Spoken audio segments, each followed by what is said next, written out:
할렐루야. 자, 인사 나눕니다. 새해 복 많이 받으세요. 은혜 많이 받으세요. 예, 은혜 많이 받는 시간이 되길 주님으로 축원합니다. 오늘은 이사야 43절 말씀을 통해서 3장 말씀을 통해서 새 일을 행하시는 하나님이라는 제목으로 말씀을 전하고자 합니다. 우리가 새해 첫 주일을 오늘 맞이했습니다.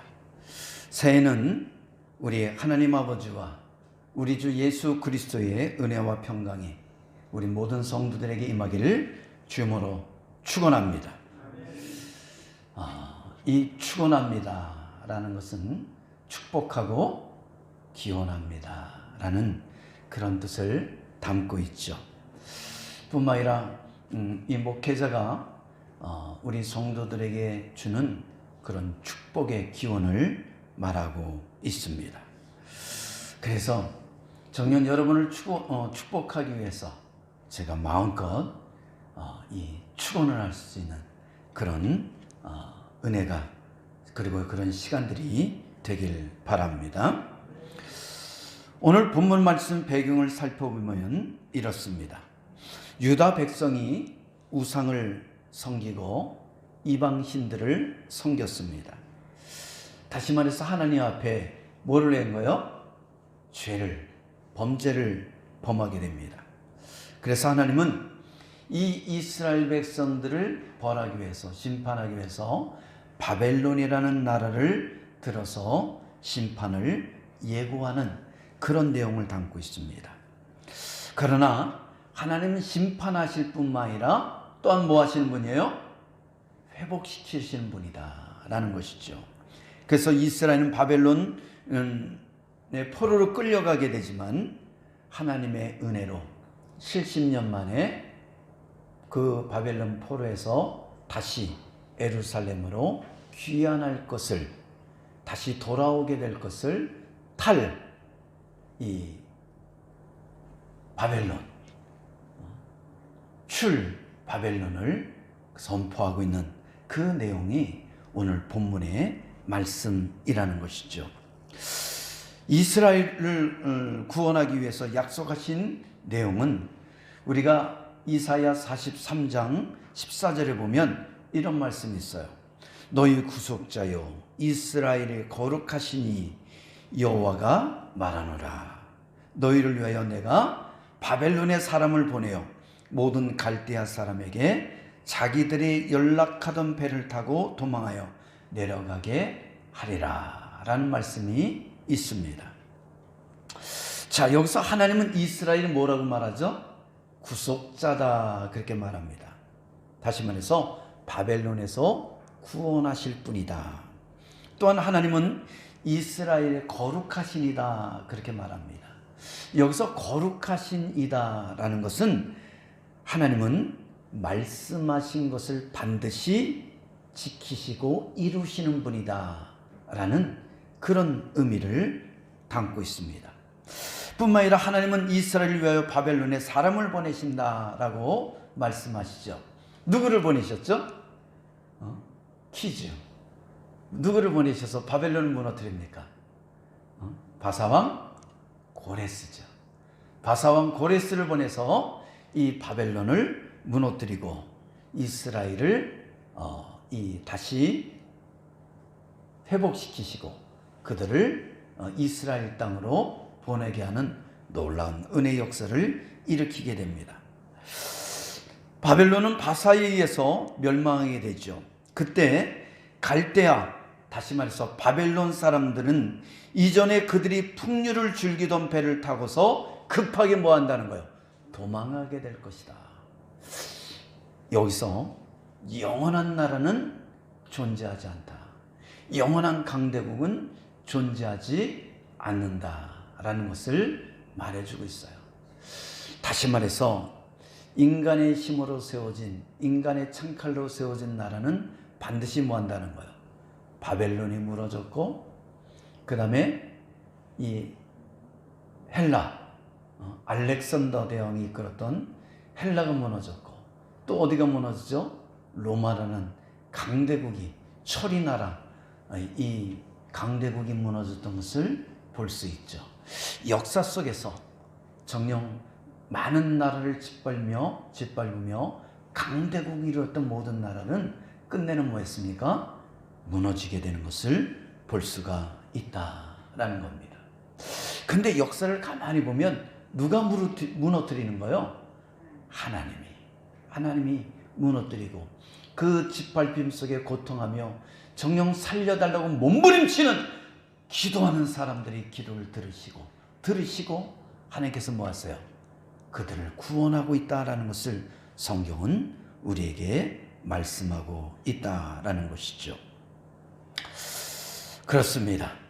본문은 하나님은 이스라엘 백성들에게 바벨론의 포로로 끌려가게 되지만, 너희들이 하나님을 버리고 우상을 섬겼기 때문에 바벨론의 포로로 끌려가지만, 너희들이 70년의 포로 생활 속에 하나님께 회개하고 또 회개하고 살려달라고 몸부림치는 그 기도를 하나님께서 들으시고 받으시고 뭐 하시는 거예요?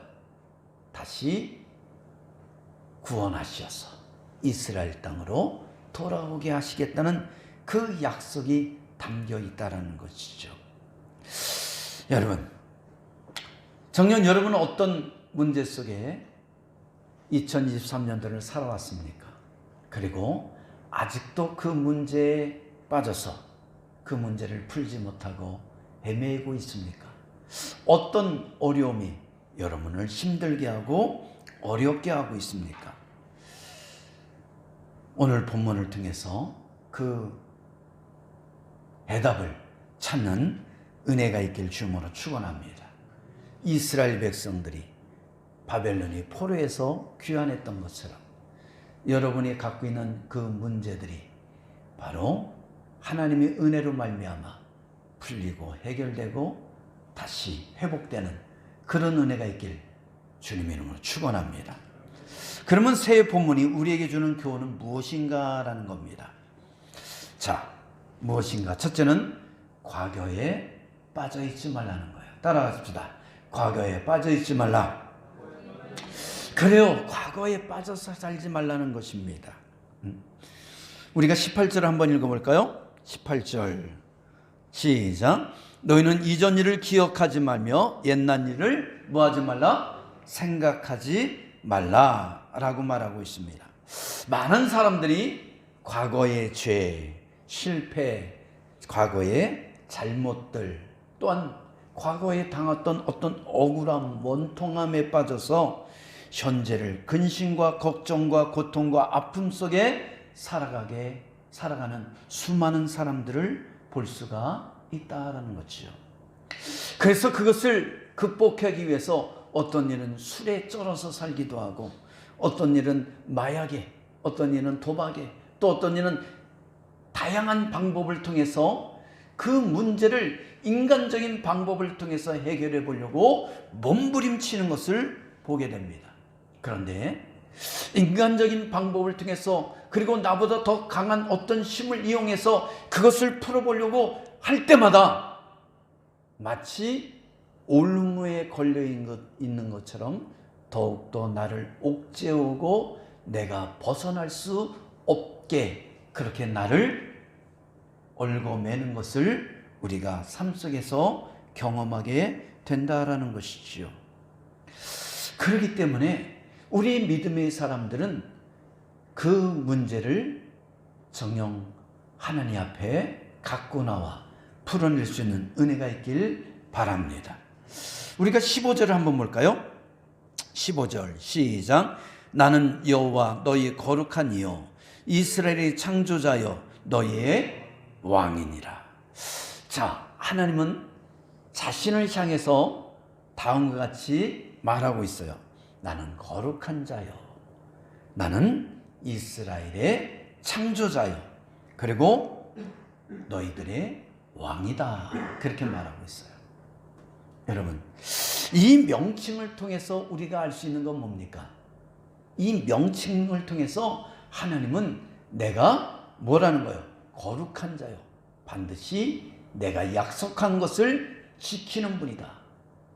인간은 끊임없이 그 약속에 대해서 뭐 하죠? 어떤 일을 합니까? 약속을 지키는 것이 아니라 약속을 파토를 내죠. 약속을 파토를 내요. 깨버린다는 겁니다.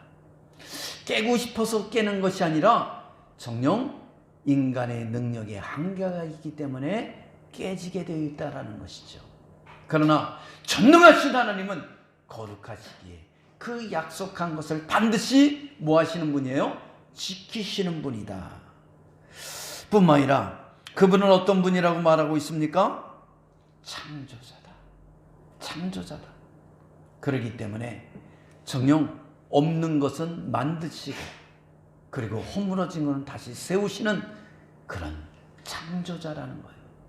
그렇기 때문에 없다고 걱정하지 말라. 길이 없다고 걱정하지 말라. 강물이 없다고 걱정하지 말라. 내 인생 길에 정녕 모든 것이 엉망이고 혼돈이고 그리고 내 인생 길이 엉망진창이라고 갈등하지 말라는 거예요. 정녕 좌절하지 말라는 겁니다. 하나님은 창조자시기 때문에 그 길을 낼 것이고 강물을 낼 것이라고 그렇게 약속하고 있다는 것이죠. 뿐만 아니라 하나님 뭐라고 말씀합니까? 나는 왕이다. 그렇게 말하잖아요. 근데 그 왕은 백성들을 괴롭히고 백성들의 것을 빼앗는 그리고 세금을 갈취하는 그런 왕이 아니라 하나님의 왕은 전적으로 당신을 내주고 그리고 그 백성들을 구원하는 그런 왕이라는 것을 말씀하고 있다는 거죠. 그 왕은 독생자 예수 그리스도까지 이 땅에 보내셔서 정령 죄로 말미암아 고통하는 우리 인생들에게 그 보혈의 피로 우리를 속죄하시고 구원하신 왕이라는 것을 우리가 깨닫는 은혜가 있기를 바랍니다. 그래요. 그렇기 때문에 그 왕을 믿는 믿음의 사람들은 더 이상 과거에 빠져서 얽매여 살지 말라라고 얘기하고 있는 겁니다. 과거 하나님은 이스라엘 백성을 구원하신 것처럼 지금 믿음의 자녀들을 구원하시고 보호하시고 인도하시는 하나님이시라는 것을 믿으라는 것입니다. 과거에 먼 옛날에 지금서 3000년 전에 아니 3500년 전에 이스라엘 백성들이 애굽에 포로로 있을 때 애굽에 노예 생활할 때 하나님께서는 그들에게 10가지 재앙을 내리셔서 출애굽시켰다라는 것이죠. 출애굽시킬 뿐만 아니라 그들 앞에 있는 뭐가 홍해가 있을 때 그 홍해를 갈라주지 않았느냐라고 그렇게 성경은 우리에게 말씀하고 있다는 거죠. 우리가 16장 17절 한번 읽어볼까요? 시작. 나 여호와가 이같이 말하노라. 바다 가운데 길을 큰 물 가운데 지름길을 내고 병거와 말과 군대의 용사를 이끌어내어 그들이 일시에 엎드려져 일어나지 못하고 소멸하기를 꺼져가는 등불 같게 하였나니라. 이게 지금 16절 17절이 무슨 사건이에요? 홍해 사건이잖아요. 홍해 사건이에요. 이스라엘 백성이 출애굽해서 나갔을 때 앞에 뭐가 있었죠? 넘실대는 차고 넘치는 홍해가 놓여 있었습니다. 그리고 그 뒤로는 그 애굽의 군대가 말과 병거를 타고 쫓아오고 있었다는 겁니다. 앞으로 가자니 홍해에 빠져 죽고 뒤로 가자니 애굽의 군대에 칼 맞아 죽을 그런 상황이었죠. 진퇴양난의 그런 상황에 놓여 있었습니다. 자, 그때 하나님께서 큰 일을 행하시는 것을 볼 수 있습니다. 이스라엘 백성들이 두려워했습니다. 그래서 모세를 향해 원망했습니다. 너희가 이 애굽 땅에서 우리를 인도해서 여기서 우리를 죽게 하는구나 라고 모세를 원망했습니다. 불평했습니다. 그때 모세가 하나님께 기도하잖아요. 하나님, 어찌 해야 됩니까? 이스라엘 백성들이 지금 사람은 나를 돌로 쳐 죽이고자 합니다. 앞에는 홍해요, 뒤에는 애국 군대가 몰려오고 있습니다. 내가 어찌 해야 됩니까? 라고 말할 때 하나님께서 뭐라고 말씀하시죠? 너는 가만히 서서 오늘 내가 너희를 위해서 행하는 것을 지켜봐라. 가만히 서서 우리가 할 수 있는 것은 아무것도 없다는 거예요. 하나님, 전능하신 하나님께서 행하실 때, 전능하신 하나님께서 역사를 일으킬 때 우리가 거기에 보탤 수 있는 것이 아무것도 없다라는 거예요. 그러면서 모세에게 말합니다. 너희 손에 갖고 있는 것이 뭐냐? 지팡이입니다. 그 지팡이를 홍해를 향해 내밀라. 홍해를 향해 내밀었을 때 동풍이 불고 서풍이 불며 그 강 바닷물가 갈라지는 역사가 일어나고 이스라엘 백성이 마른 땅을 건너듯이 건너갔으며 애국 군대가 따라 들어왔다가 그만 그 홍해가 다시 닫힘으로 말미암아 뭐 했다라는 거예요? 수장되었다는 말이 오늘 16절 17절 말씀이라는 거예요. 그때 행하셨던 그 하나님은 지금도 뭐 하신다는 거예요? 역사하신다는 거예요. 너희들이 바벨론의 포로로 끌려갔느냐? 걱정하지 말라는 겁니다. 정령 애국 군대에서 너희를 구원했던 그 여호와 하나님은 바로 바벨론의 군대 속에서도 너희를 구원할 능력이 있다고 말씀하시고 반드시 구원할 것이라고 약속하고 있다는 겁니다.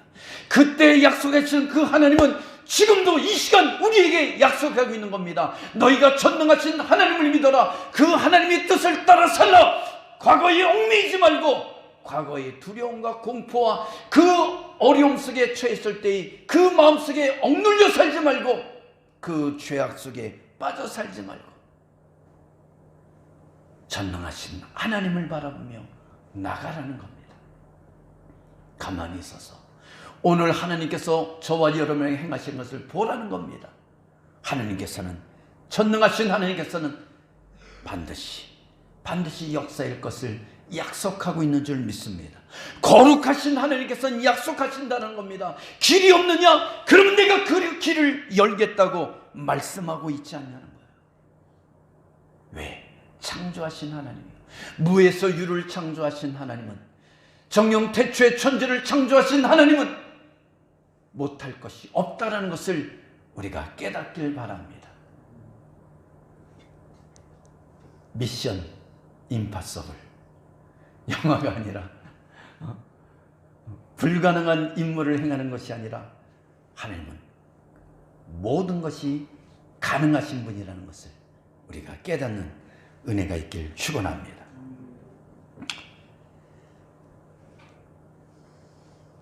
항상 얼굴에 수심이 가득하고 우울하던 어떤 자매가 있었습니다. 그런데 그 자매가 갑자기 얼굴이 밝아지고 명랑해졌어요. 누군가 그에게 자매에게 묻습니다. 무슨 일이 있던 거야? 무슨 일이 일어났기에 그렇게 베란간에 명랑하고 밝아졌지? 라고 묻습니다. 그러자 그 자매는 다음같이 대답합니다. 하루는 자기가 너무 마음이 괴롭고 고통스러워서 교회에 기도하러 갔다고 합니다. 대낮에 자기 뒤에서 여러 가지 요란한 소리가 교회를 향해 가고 있는데 요란한 소리가 들리다는 거예요. 떨거락 떨거락 떨거락 땡그랑 땡그랑 땡그랑. 그리고 뭔가 이 따라오는 그리고 끌려오는 슥슥슥슥 하는 소리가 요란스럽게 들려왔다는 거예요. 그래서 뒤를 돌아보니까 온갖 깡통 쓰레기 잡동사니가 줄에 매달려 자기를 따라오고 있었다는 거예요. 끌려오고 있었다는 겁니다. 근데 그 줄이 어디에 매달려 있었어요? 자기 목에 매달려 있었다는 거예요. 그러니까 자기 목에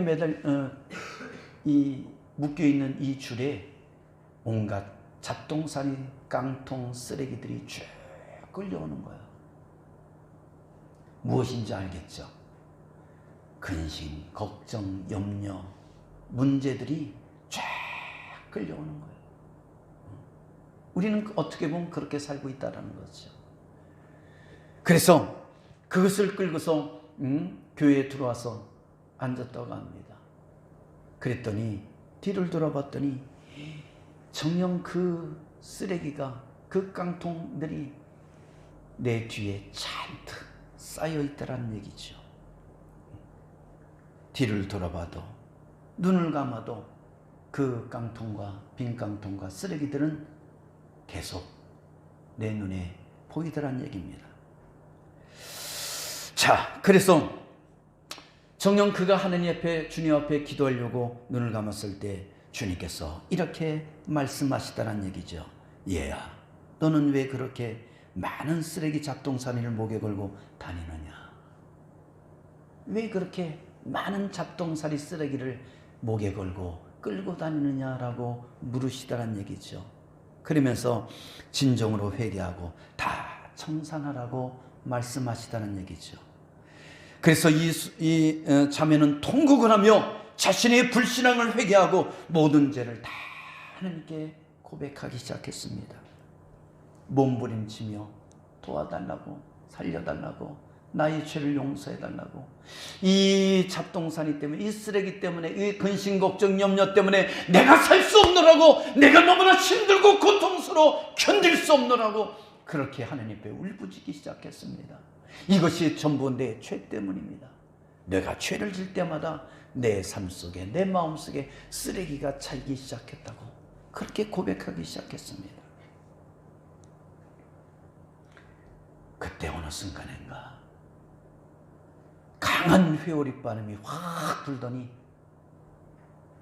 내 목에 걸려있고 내 뒤를 따라다니던 그 쓰레기 잡동사니들이 싹 사라지더란 얘기예요. 그대로 그 자매에게는 평강과 기쁨과 그리고 행복이, 주님이 주시는 그 평안이 그 마음속에 가득했기에 그 자매는 기뻐하고 즐거워하며 명랑하게 그 얼굴이 바뀌어졌다는 것이죠. 여러분은 어떻습니까? 여러분의 그 삶 속에는 이런 빈 깡통과 쓰레기들이 가득하지 않았습니까? 아직도 그것이 있다면 여러분 정녕 그것을 내려놓는 이 시간이 되길 주님으로 축원합니다. 그 쓰레기들을, 그 잡동사니를 계속 끌고 안고 살다 보면 우리는 피폐해지고 우울증에 빠지고 공황장애에 빠지고 그것을 인간적인 방법으로 이겨보려다가 끝내는 감당하지 못하고 죽어가는, 자살하는 수많은 사람들을 우리가 뉴스를 통해 볼 수 있잖아요. 우리 믿음의 사람들은 그 잡동사니를 어떻게 해결한다고요? 주 앞에 나와 회개함으로 정녕 다 날려버리는 은혜가 있길 주님으로 축원합니다. 그래서 과거에 얽매이지 말고 정녕 새수를 새 푸대에 담아서 정녕 새해에는 새 마음으로 새 출발하는 그런 은혜가 있길 주님으로 축원합니다. 할렐루야. 사도행전 3장 19절에 이런 말씀이 있습니다. 그러므로 너희가 회개하고 돌이켜 너희 죄 없이 함을 받으라. 이같이 하면 새롭게 되는 날이 주 앞으로부터 이를 것이니라. 무슨 말입니까? 정녕 믿음의 사람들은 회개하라는 거예요. 그러면 회개하면 뭐가 임한다는 거예요? 죄의 사함을 받게 된다는 거예요. 요한일서 1장 9절에도 다음과 같이 말합니다. 만일 우리가 우리 죄를 자백하면 저는 미쁘시고 의로사 우리 죄를 사시며 모든 불의에서 우리를 깨끗게 하실 것입니다. 할렐루야. 그래요. 모든 불의에서 우리가 회개할 때 주님께서는 깨끗게 하신다는 거예요. 이스라엘 백성들이 바벨론의 포로로 끌려갔을 때 하나님 앞에 부르짖으며 회개했을 때 하나님께서 그것을 들으시고 그 바벨론에서 해방되는 이스라엘 땅으로 돌아오는 놀라운 은혜를 일으켜 주신 줄 믿습니다. 그럴 때 새롭게 되는 날이 있다라는 거예요.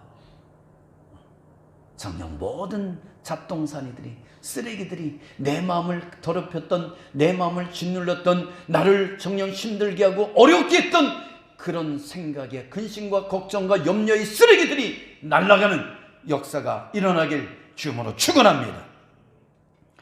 자, 새 일을 행하시는 하나님은 어떻게 해요? 새 일을 행하신다는 거예요. 우리가 19절 한번 봅니다. 19절 시작. 보라, 내가 새 일을 행하리니 이제 나타낼 것이라. 너희가 그것을 알지 못하겠느냐? 반드시 내가 광야의 길을, 사막에 길을 내리라. 사막에 강을 내리라. 여러분, 항상 하나님이 행하시는 새 일은 우리 기대와 상상을 뛰어넘는다는 것을 우리가 기억하길 바랍니다. 사람이 할 수 있는 것은 사람의 능력의 한도에 불과해요. 그러나 전능하신 하나님께서 행하실 때는 내가 생각했던 그 이상을, 내가 기대했던 그 이상을 행하신다는 것을 우리가 알길 바랍니다. 그걸 여러분 체험했습니까? 나는 이만큼을 원했는데 하나님은 그 이상을 이루셔요. 나는 한 개가 이루어지길 원했는데 하나님은 10개를 행하시는 걸 보게 됩니다. 그래서 하나님은 항상 우리에게 30배, 60배, 그 다음에 100배의 축복으로 역사하신다고 성경은 약속하고 있는 거예요. 여러분, 광야의 길을 내는 것, 사막에 강을 내는 것 있을 수 있어요, 없어요? 있을 수 없죠. 근데 요즘은 과학과 기술과 장비가 발달해서 가능해요. 가능해요. 근데 모세 시대, 지금부터 3,500년 전에 이거는 말도 안 되는 일이죠. 아니, 지금 이사야 시대니까 어떻습니까? 지금부터 2,700년 전 불가능한 일이죠. 불가능한 일입니다. 근데 요즘은요, 우리가 너무나 뉴스에서 많이 알고 있는 두바이 있잖아요. 두바이, 중동 두바이. 그게 사막 한가운데 세워진 거예요. 가보진 않았지만 뉴스에서 가만히 보면 완전 어마어마하잖아요. 거기서 그들이 그냥 분수가 뿜어나오고 호수가 있고 거기에 세워진 건물들이며 이런 걸 보면 굉장한 도시 아니에요. 근데 거기는 뭐였어? 그냥 사막이었어요. 근데 지금 과학과 기술이 발달되니까 그게 충분히 지금은 가능해졌죠. 그러나 지금서도 2700년 전 이사야 시대에 그것이 가능합니까? 사막의 길이 나요? 광야에 강물이 흘러요? 이건 불가능한 거 아니에요. 근데 사실 지금도 사막에 강이 흐른다는 것은 이건 불가능한 일이에요. 물길을 끌어들인다 할지라도 금방 비가 오지 않으면 어떻게 해요? 말라버릴 수밖에 없죠. 그러니까 하나님의 능력은 인간이 아무리 따라가려고 해도 따라갈 수가 있어요, 없어요? 따라갈 수가 없다라는 거죠. 그리고 사람은 그것을 이루기 위해서 수많은 희생과 고통이 따르지만 하나님은 너무나 자연스럽게, 너무나 당연하듯이, 너무나 쉽게 그 문제를 해결해가는 것을 봤을 때 우리가 깜짝깜짝 놀라지 않을 수가 없다는 거죠. 자, 그래서 우리가 19절에 내가 광야의 길을 내며 사막에 강을 내리라.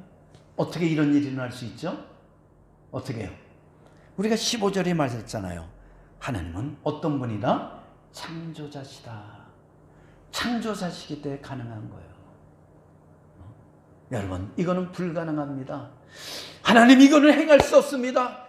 이건 어쩔 수 없습니다. 안 됩니다. 우리는 그렇게 고백할 때가 있잖아요. 그건 내 생각이고, 그건 너희들 생각이고, 하나님은 창조자시기 때문에 가능한 줄 믿습니다. 그래서 광야에 길이 생기는 거예요. 사막에 강물이 흘러가는 거예요. 우리 생각으로 이해할 수 없어도 하나님이 행하시겠다고 말씀하신다면 믿는 은혜가 있길 바랍니다. 그래서 여러분이 가정에, 그리고 우리 광민교회, 그리고 이 나라의 민족 위에 광야에 길이 생기고 사막에 강물이 흐르는 그런 역사가 일어나길 주님으로 축원합니다. 축원합니다. 그래요. 그래서 정녕 꼬였던 일들이 나의 사업, 나의 직장, 결혼, 그리고 가족 구원 문제, 기타 등등 이런 모든 풀리지 않은 문제들이 전능하신 하나님의 손에 의해서 하나하나 풀어지고 해결하고 정녕 길이 생기고 강물이 흐르는 역사가 일어나길 다시 한번 축원합니다. 미국이 부흥사였던 무디는 다음과 같이 글을 남겼습니다. 그대 자신을 믿어보라. 그대는 실망할 때가 있을 것이다. 그래요. 내 자신을 믿으면 실망할 때가 있다는 거예요. 나는 능력 있고 실력 있어. 근데 올라가다 어느 순간 낭떠러지에서 떨어지는 그런 비참함을 느낄 때가 있다는 거예요. 그렇기 때문에 사람은 자신을 믿는 게 아니에요. 자신을 믿는 사람만큼 어리석고 미련한 자가 없다는 것을 우리는 깨닫길 바랍니다. 친구를 믿어보라. 어느 날 그들은 죽거나 그렇지 않으면 그대와 헤어지게 될 것이다. 친구를 믿었어요. 나의 절친한 친구야. 저 친구를 믿으면 모든 것이 잘 될 거야. 근데 그 친구가 죽어버렸어. 그럼 어떻게 되는 거예요? 닥쳤던 게 뭘 쳐다보는 거예요? 지붕 쳐다보는 거죠. 아니면 뭐 하게 된다는 거예요? 아니면 그 친구가 헤어질 수 있다는 거예요. 그러면 모든 것이 도로와 미탑을 엉망이 된다는 거 아니에요. 그대의 명성을 믿어보라. 어느 때 해방하는 혀가 그것을 뒤집어 엎을 것이니라. 명성이라는 것 영원할 것 같습니까? 아니요. 누군가가 나를 비방함으로 말미암아 내가 뭐 할 수 있다? 명성이 곤두박질 수 있다는 거예요. 권세를 믿습니까? 그 권세는 10년을 못 간다는 것을 우리는 너무나 잘 알잖아요. 그러면서 이 무디 선생은 다음과 같이 말합니다. 그러나 예수 그리스도를 믿어보라. 그대는 현세와 내세에 후회함이 없을 것이다. 따라합시다. 후회함이 없을 것이다. 그래요. 예수 그리스도를 믿으시길 바랍니다. 그러면 내 삶 속에 현재와 미래 속에 후회함이 없는 줄 믿습니다. 그 예수 그리스도는 나에게 구원을 주실 것입니다. 영생을 주셨습니다. 내가 하나님의 자녀가 되는 그 놀라운 특권도 주셨습니다. 뿐만 아니라 지옥이 아니라 저 천성이 소망을 바라며 천국의 표대를 향해 달려가는 그런 고귀한 발걸음을 우리에게 허락해 주셨다는 거죠. 그래서 새해에는 주님만을 바라보며 달려가는 그런 우리 광윤의 성들에게 주문으로 축원합니다. 끝으로 하나님께 찬송하라는 거예요. 따라합시다. 하나님께 찬송하라. 우리가 21절을 읽어볼까요? 21절 시작. 이 백성은 내가 나를 위하여 지었나니 나를 찬송하게 하려 함이니라. 그렇습니다. 예수님이 없는 우리가 이 백성은 내가 나를 위하여 지었나니 나를 찬송하게 하려 함이라. 하나님이 이스라엘을 위하여 세일을 행하실 때 여러분 20절에 볼까요? 20절 시작. 장차 들짐승 곧 승냥이와 타조도 나를 존경할 것은 내가 광야의 물을 사막의 강물을 내어 내 백성 내 택한 자에게 마시게 할 것이니라.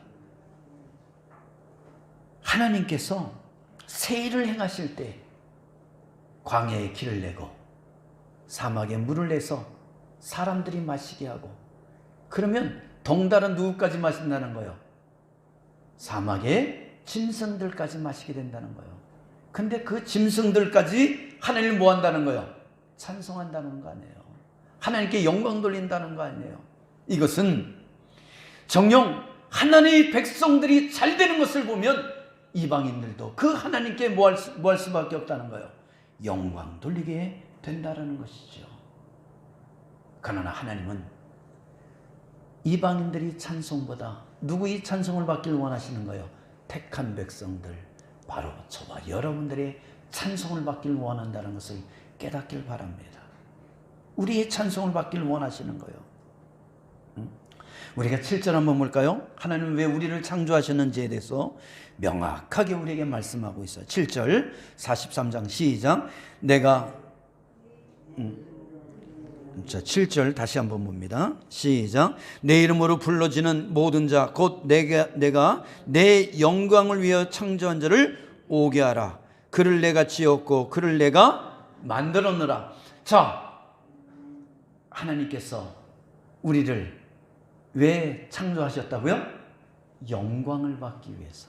자, 그러면 오늘 21절에 보면 왜 하나님께서는 저와 여러분을 창조하셨습니까? 찬송을 받기 위해서. 그래서 하나님은 우리를 통해서 영광과 찬송을 받기 위해서 우리를 창조하시고 지으시고 세우셨다는 것을 깨닫길 바랍니다. 그래서 믿음의 사람들은, 성도들은 항상 뭐하고 살아야 돼요? 찬송하며 살아가야 된다는 거예요. 찬송하며 살아가야 된다는 거예요. 여러분, 우리가 살면서 기쁜 일이 많아요? 아니면 슬픈 일이 많아요? 아니면 우울한 일이 많습니까? 화내는 일이 많아요? 아니면 정녕 쾌재를 부리고 환호한 일이 많아요? 우리는 기쁨보다는 슬프고 우울하고 짜증나고 근심과 걱정과 염려들이 많은 삶을 살아가게 됩니다. 그러나 하나님이 최초 우리를 창조하실 때 하나님은 우리에게 뭐를 원하셨어요? 찬송하길 원하셨다는 거예요. 그러기에 우리 믿음의 성도는 우울합니까? 찬송하시길 바랍니다. 근심과 걱정이 있습니까? 찬송하길 바랍니다. 기쁘십니까? 더 크게 찬송하는 은혜가 있기를 축원합니다. 내가 찬송할 때 내 마음에 있는 근심과 걱정과 염려들이 날아가는 거예요. 여러분, 모 트로트 가수가 그 콘서트를 열면 너무나 많은 사람들이 그 티켓을 티켓팅하기 위해 접촉하기 때문에 티켓팅할 수가 없대요. 그래서 그 티켓팅을 하기 위해서 우리나라 게임 프로모 있잖아요. 최고의 게임 프로모가 그 티켓팅에 도전했대요. 됐어요, 안 됐어요? 안 됐대요. 그 정도로 뭐 하는 거예요? 어마어마한 사람들이 그 티켓팅을 한다는 거예요. 근데 왜 그들이 거길 가느냐? 이제 연세 드신 분들이, 그리고 중년층들이 많이 간다고 합니다. 그 노래를 들으면서 뭘 느껴요? 힐링한다고 해요. 우울증에 걸렸던 사람이 그 세상 노래를 들으면서 눈물을 흘리고 콧물을 흘리다가 치유됐다는 얘기를 하기도 해요. 여러분, 왜 얘기하는 것 같아요? 세상 노래를 듣다가도 뭐 하는 거예요? 그 노래에 감흥을 받아서 우울증이 치료됐다는 거예요. 하물며 전능하신 하나님 앞에 찬양을 부린다면, 찬송을 드린다면 나의 그 근심과 걱정과 염려들이 날아가는 역사가 있을 줄 믿습니다. 그러기에 걸어가면서도 찬송하세요. 운전하면서도 찬송하세요. 설거지 하다가도 찬송하고 정녕 일하다가도 찬송하시길 바랍니다. 그때 성령께서는 늘 나와 함께 거하기 때문에 내 안에 위로와 내 안에 평강과 내 안에 하나님이 놀라운 역사로, 은혜로 역사할 줄 믿습니다. 그럴 때 모든 고초가 날아가고 나에게 새로운 힘으로 역사해 주신다라는 것이죠. 그래서 찬송은 곡조 있는 뭐라 그래요? 곡조 있는 뭐예요? 기도라는 거예요. 따라합시다. 찬송은 곡조 있는 기도다. 그래요, 찬송은 곡조 있는 기도예요. 우리가, 여러분이 앉아서 기도할 때 몇 분 정도 할 수 있어요? 그냥 앉아서 하느님 앞에. 저는 습관화돼서 뭐 한두 시간, 두세 시간 하는 것은 간단하게 해요. 그냥 늘. 제가 진짜 이 기도 훈련 받을 때 바위에서 무릎 꿇고 기도했거든요. 산꼭대기 바위 위에서. 찬바람이 몰아칠 때 그 바위 위에서 무릎 꿇고 기도하다가 무릎이 너무나 시려서 그냥 쥐가 나고, 때로는 너무나 시려서 거기에 그냥 쓰러지는 거예요. 쥐가 나서 일어날 수가 없어. 다리가 이미 마비가 돼서 일어날 수가 없어. 그러면 거기에 쓰러져서 10분, 20분, 30분이 주물러주다 보면 다시 피가 돌아서 일어나고, 그렇게 기도를 훈련을 받았어요. 그래서 이렇게 앉아서 엉덩이를 붙이고 앉아서 기도하는 건 너무나 편해. 너무나 편해요. 그러니까 자연스럽게 기도가 돼.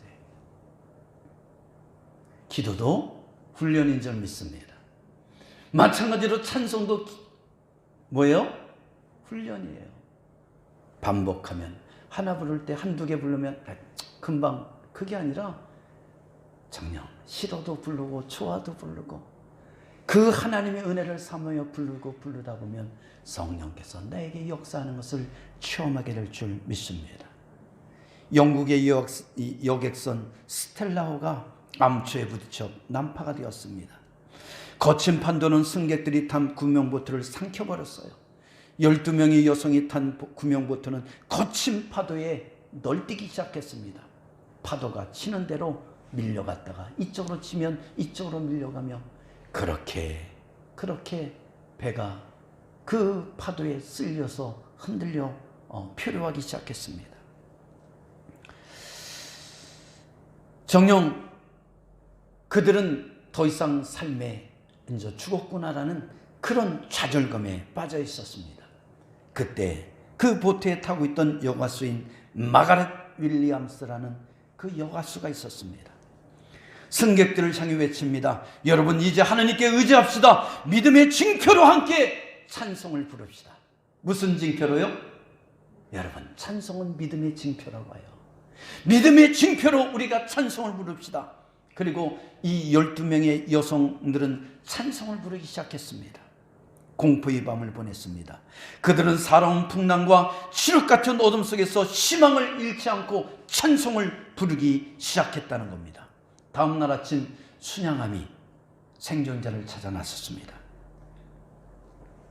짙은 안개 때문에 한 치 앞도 볼 수 없었고, 모든 배도는 이미 구명보트들이 뒤집혀 있었고, 그리고 시신들이 떠올라 있었습니다. 생존자를 찾을 길이 없었어요. 그런데 저 멀리서 안개 속에서 뭐가 들려왔어요? 찬송이 들려오기 시작했습니다. 그래서 이 구조팀들이 글로 배를 지어 갔더니 12명의 여인들이 찬송을 부르고 있었어요. 여러분, 그래서 이 12명의 여인들은 뭐 했어요? 구원함을 받았다라는 것이지요. 이처럼 용기 있는 한 크리스찬이 12명의 영혼을 구출했습니다. 신앙은 삶의 위기에서 더 빛을 발하게 되어 있습니다. 고난 속에서 부르는 찬송은 기적을 일으킨다는 것을 깨닫길 바랍니다. 다윗이 수금을 쳤을 때, 수금을 치며 찬양했을 때, 찬송했을 때 사울 왕에게 있던 악신들이 떠나가는 역사가 일어난 줄 믿습니다. 여러분, 여러분의 삶이 뒤죽박죽입니까? 여러분의 심령이 정녕 어수선합니까? 모든 것이 꼬이고 근심과 걱정과 갈등과 염려들이 여러분을 장악하고 있습니까? 기도하고 싶은데 기도가 나오지 않습니까? 찬송화를 피시고 찬양하시길 바랍니다. 내 영혼이 그 깊은 데서 맑은 가락이 울려나네.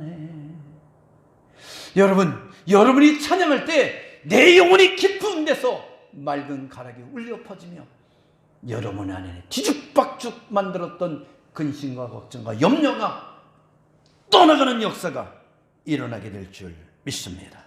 할렐루야. 말씀을 맺습니다. 하나님은 살아계신 하나님이에요. 그 전능하신 하나님은 우리에게 말씀합니다. 과거에 빠져 살지 말라. 과거에 얽매여 살지 말라. 새 일을 하나님께서 행하실 것이라고.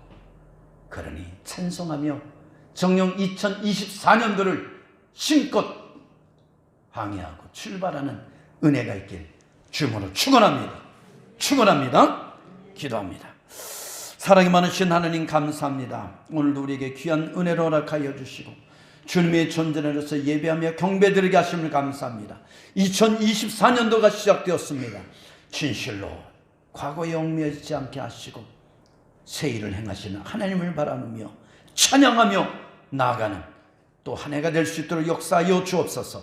감사합니다. 예수님 이름으로 기도하옵나이다. 아멘.